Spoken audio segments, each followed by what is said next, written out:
মাঠের ক্রিকেটের সময়টা ভালো যাচ্ছিল না সাকিব আল হাসানের। বিশ্বকাপের পর যুক্তরাষ্ট্রের মেজর লিগেও ব্যর্থ ছিলেন। তবে কানাডায় ধীরে ধীরে ফর্মে ফিরছেন টাইগার এই অলরাউন্ডার। ছন্দে আছে তার দলও।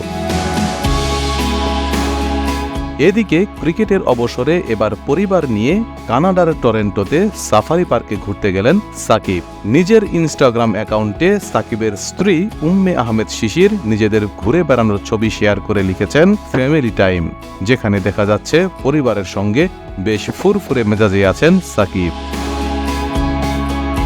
অন্যদিকে সাকিবের সেই ছবি ফেসবুকে শেয়ার করেছেন দেশের জনপ্রিয় কন্টেন্ট ক্রিয়েটর, ইউটিউবার ও অভিনেতা সালমান মুক্তাদির। ছবিটি পোস্ট করে তিনি ক্যাপশনে লিখেছেন, "এটা কি প্রাণী, জেনে ভালো লাগলো।" এছাড়া ওই পোস্টে মন্তব্যের ঘরে সালমান মুক্তাদির আরও লিখেছেন, "আমরা সবাই আপনার সন্তানদের রক্ষার জন্য লড়াই করছি যখন আমাদের বাচ্চারা মাথায় গুলি খায়। একবার আমি আমার মেয়েদের বলেছিলাম যে তোমার দেশের প্রতিনিধিত্ব করে এমন একজন পুরুষকে কখনো অসম্মান করো না। আমি অবশ্যই তাদের বলবো যে তুমি সেই মানুষটা নও।"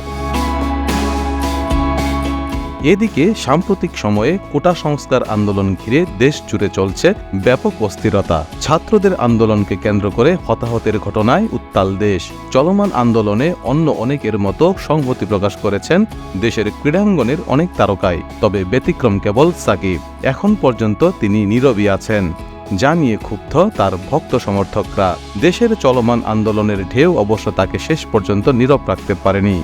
দিন দুয়েক আগেই সুদূর কানাডায় ভক্তের তুপের মুখে পড়েন সাকিব। গ্লোবাল টি-20 লিগে বাংলা টাইগার্স মিসিসাগা এবং টরেন্টো ন্যাশনালসের খেলা শেষে গ্যালারি থেকে প্রবাসী এক বাংলাদেশি তরুণ দর্শক সাকিবকে প্রশ্ন ছুড়ে দিয়েছিলেন এই প্রসঙ্গে। কিছুটা ক্ষোভের সুরেই জানতে চাইলেন চলমান এই অস্থিরতায় তিনি কেন নীরব। সাকিব সরাসরি উত্তর দেননি, বরং কিছুটা ক্ষুব্ধ কণ্ঠেই তাকে বলতে শোনা যায়, "দেশের জন্য আপনি কি করেছেন?"